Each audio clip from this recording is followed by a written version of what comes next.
Bonjour à tous et bienvenue sur notre plateau au cœur de Polytech, au cœur de la ville durable, pour le premier rendez-vous de ces 3 jours de Web TV ici à Polytech, avec une première émission dont l'objectif sera de cerner justement les enjeux de cette ville de demain, cette ville intelligente, durable. Et pour ceci, pour cet exercice, nous accueillons 3 invités de marque sur ce plateau. Bonjour à tous les 3. Bonjour. À ma gauche, Karine Doniassos, bonjour. Bonjour. Vous êtes vice-présidente en charge de l'innovation et des nouvelles technologies au Grand Lyon. À vos côtés, Christian Missirian. Bonjour. J'espère que j'ai bien prononcé. Parfait. Vous êtes directeur d'EDF Commerce Rhône-Alpes-Auvergne. Et à votre droite, Alexandre Collet, bonjour. Bonjour. Vous êtes fondateur de la start-up le grenobloise Freemance. Et je crois que vous êtes lauréat du concours Énergie Intelligente qui a été décerné à la fin novembre, c'est ça ? Effectivement, oui. Très bien. Alors, j'ai peut-être commencé cette émission par une question un peu naïve, peut-être pas scolaire, mais un peu naïve. On connaît la ville d'aujourd'hui. On se rappelle un peu de la ville d'hier. Alors cette ville de demain, cette smart city, cette ville durable, à quoi va-t-elle ressembler ? Quels sont ses contours ? Je vais commencer peut-être par vous, Karine Doniassos, qui nous accueillez ici dans le Grand Lyon pour Polytech. C'est une question qui est difficile et en même temps il est extrêmement important d'avoir une vision pour la ville, c'est-à-dire notamment de préparer la ville à son devenir. Alors pour ce faire, nous cherchons surtout d'abord à avoir une bonne lecture des grandes tendances qui se présentent à nous, car en effet les villes ont aujourd'hui affaire à des problématiques nouvelles qui font appel à des solutions nouvelles. Alors quels sont ces enjeux ? Tout d'abord, nous avons évidemment le phénomène urbain qui est à la fois subi, parfois recherché, qui nous amène notamment à des réflexions sur la densité de la ville, comment construire de nouveaux quartiers. L'un des exemples les plus remarquables est probablement Lyon-Confluence, qui aujourd'hui fait référence à des standards extrêmement élevés en termes environnementaux. Mais c'est aussi la contrainte énergétique qui aujourd'hui nous impose un développement territorial dans des conditions. Et nous nous sommes très tôt préoccupés à l'échelle du Grand Lyon d'intégrer les objectifs européens dans notre, on va dire, notre cahier des charges pour assurer ce développement. Et puis ce phénomène des nouvelles technologies qui ouvre des perspectives absolument incroyables, un champ des possibles parfois à peine imaginable et qui induit aussi de nouvelles pratiques, de nouveaux modes de vie.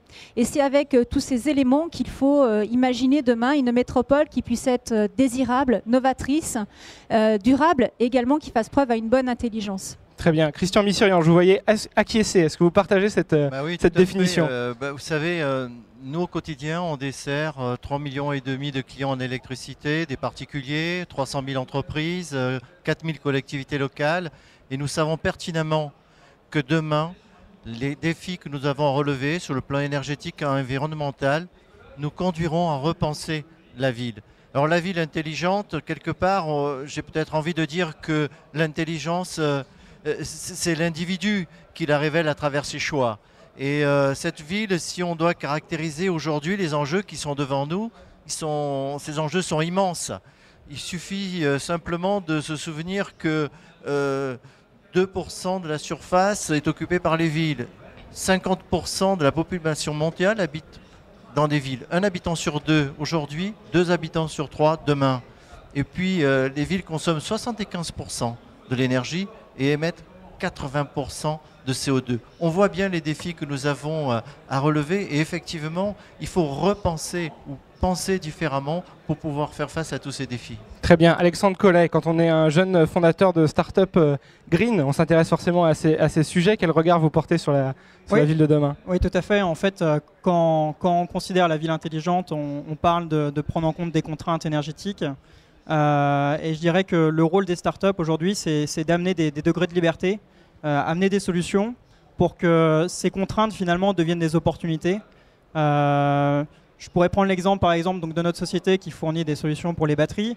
Aujourd'hui, les batteries, on peut voir ça comme une contrainte au niveau de la ville, mais c'est aussi quelque chose qui va nous permettre de mieux gérer l'énergie au jour le jour. Et aussi qui va nous permettre éventuellement de créer de l'activité en local si on arrive à développer des technologies qui permettent d'envisager la maintenabilité, le recyclage des batteries. Donc en fait, pour moi, l'idée, c'est de dire cette ville intelligente, elle va mettre en place des solutions techniques pour que ces citoyens vivent mieux ou aussi bien qu'avant au jour le jour. Et le rôle des startups dans tout ça, c'est d'amener des solutions, d'amener des degrés de liberté. Très bien. On parle beaucoup d'énergie, forcément, c'est un des sujets importants, mais il y a peut-être d'autres enjeux. Quels sont les enjeux prioritaires? Il y a la mobilité aussi, on parle beaucoup de l'eau en ce moment. Karine Doniensos, peut-être, quels sont pour le Grand Lyon les enjeux prioritaires? Les enjeux qui sont importants dans cette démarche de faire la ville, pour moi, peuvent se résumer dans le fait de construire les conditions de l'innovation.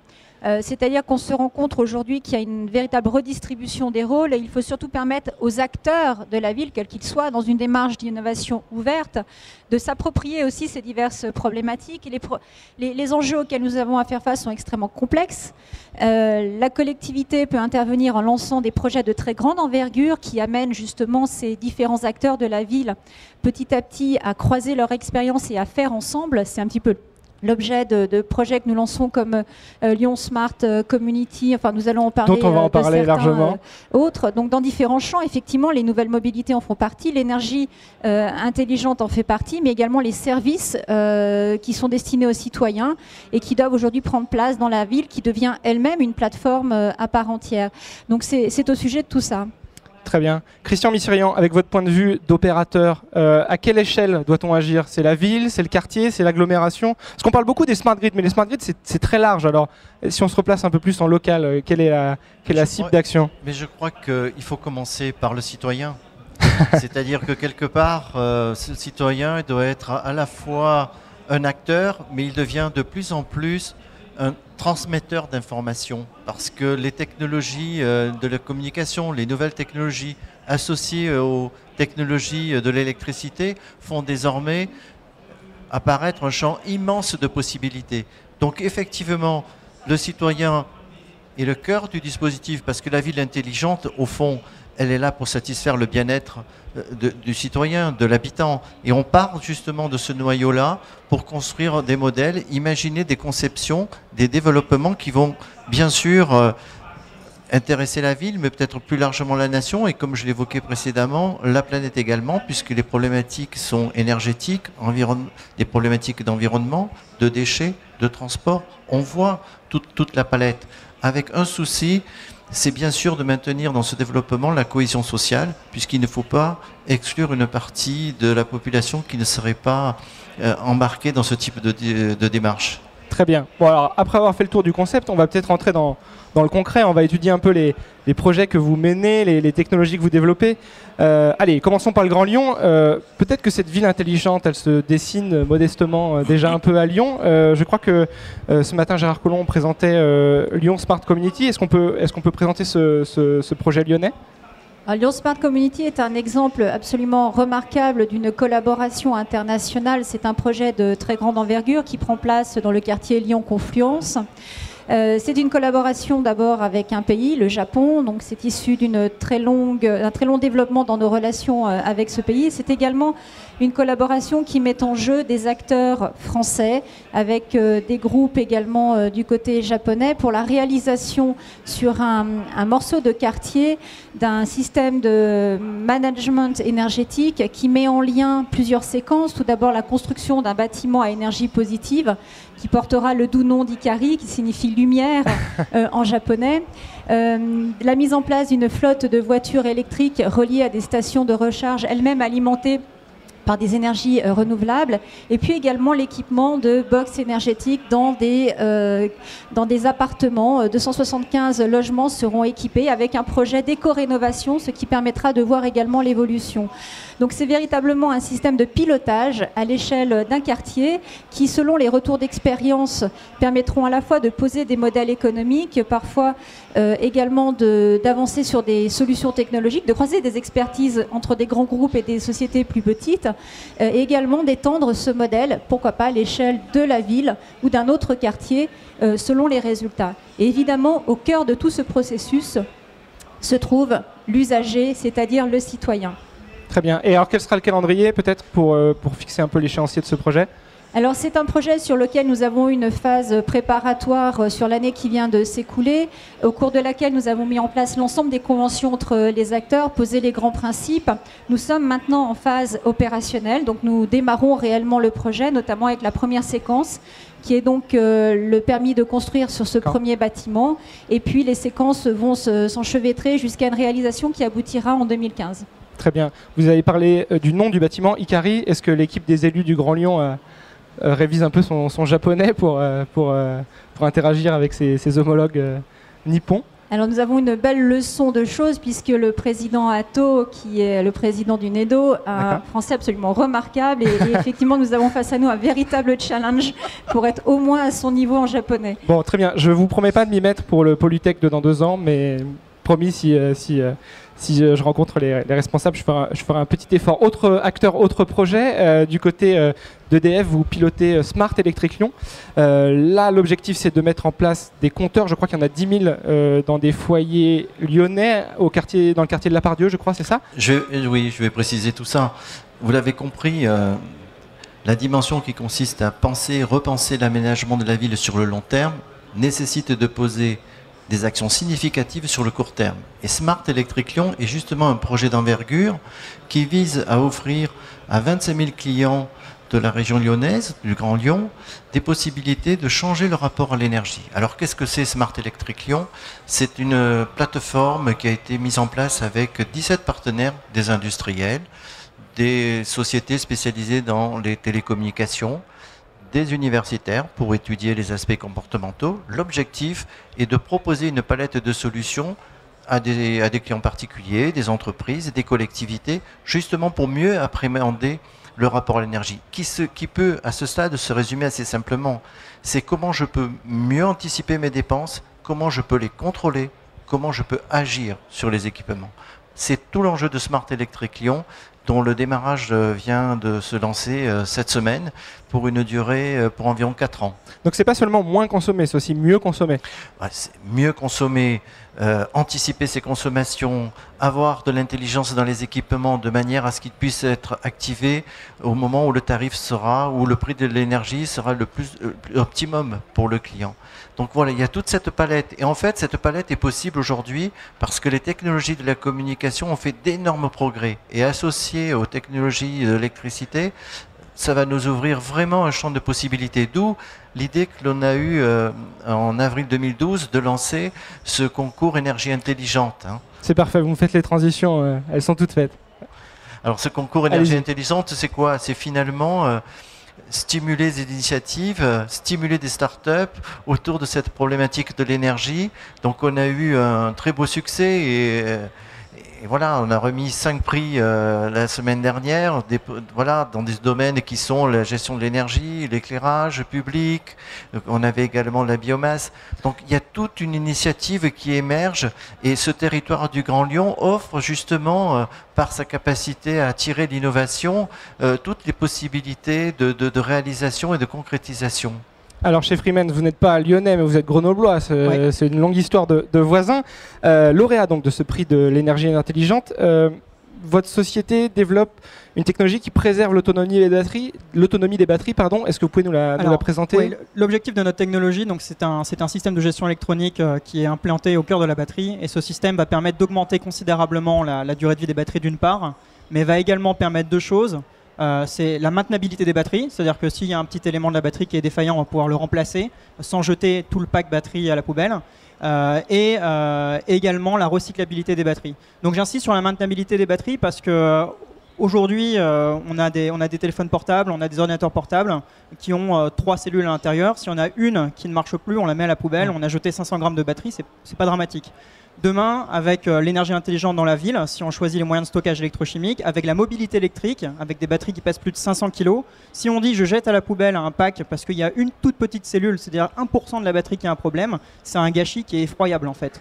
D'autant plus qu'avec la maintenabilité, on peut imaginer de réinjecter de la valeur localement dans la batterie. C'est quelque chose qui peut être très très intéressant.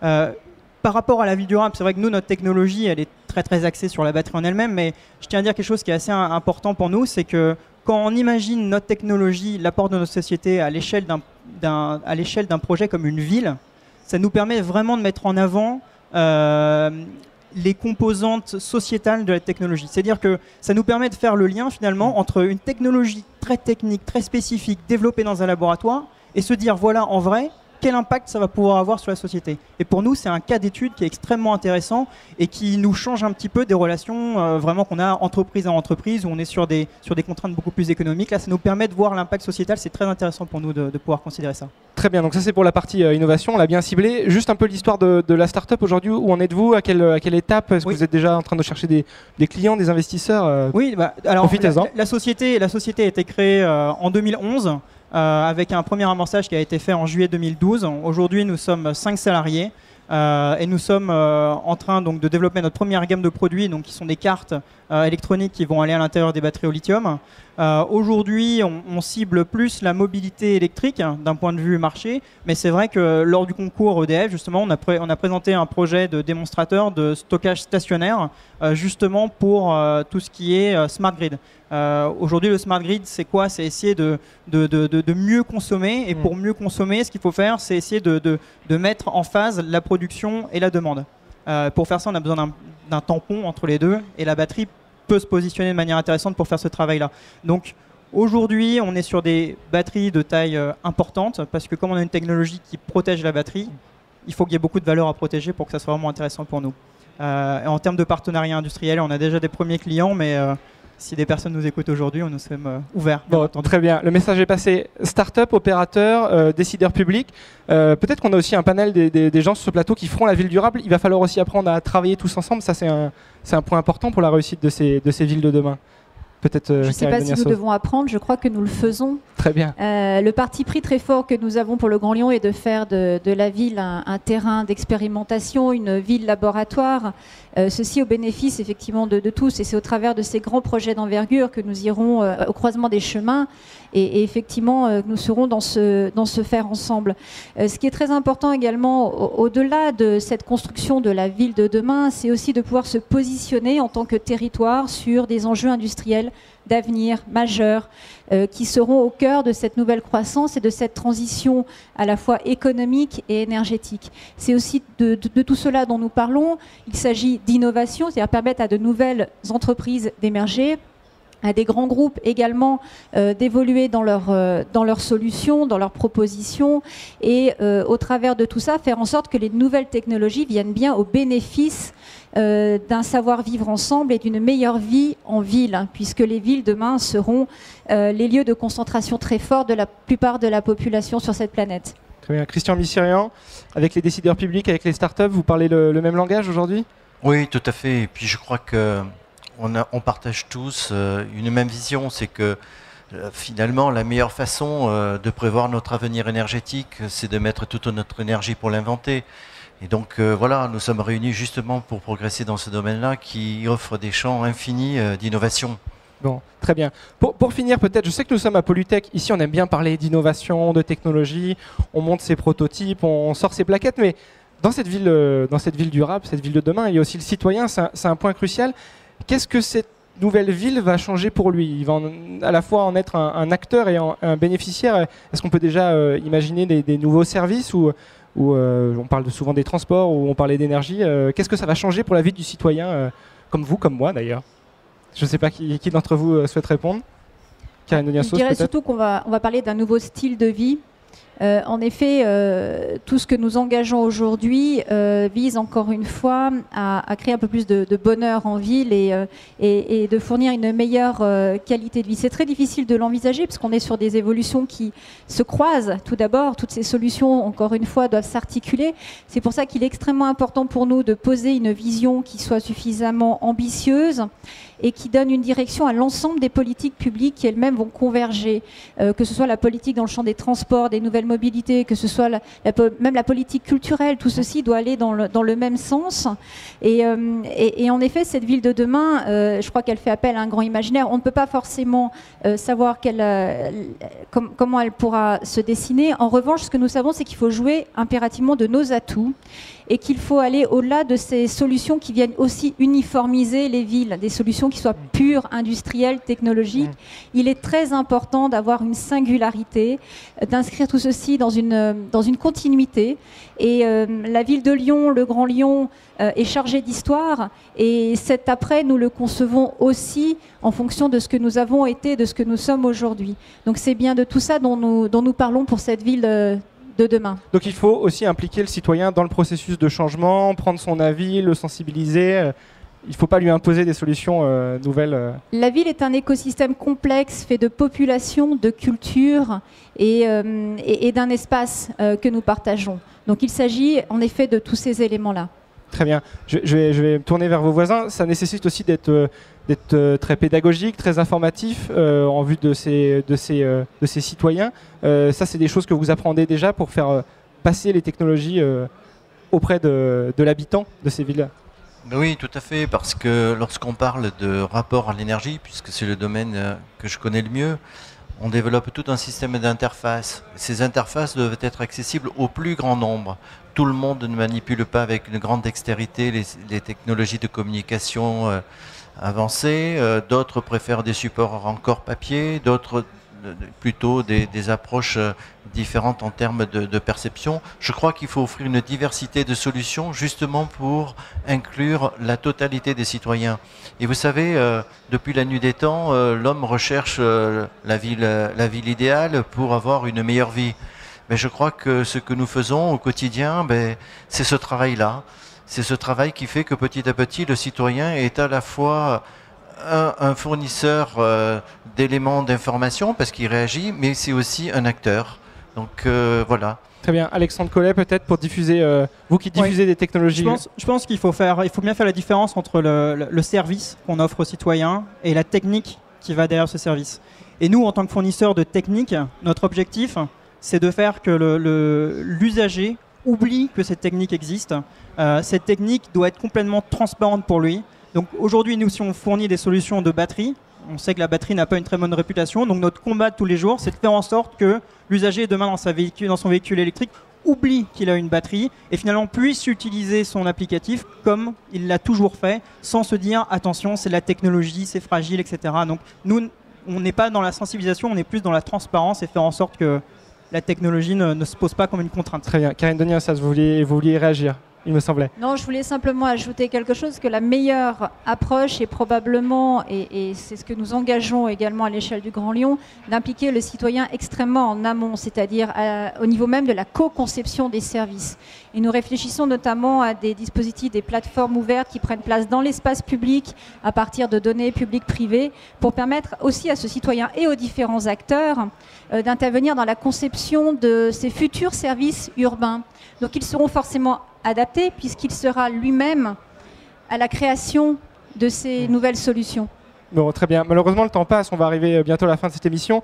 Si je résume, demain, la ville plus intelligente, plus performante, plus durable et même plus agréable. Tout le monde signe autour de la table, c'est l'objectif.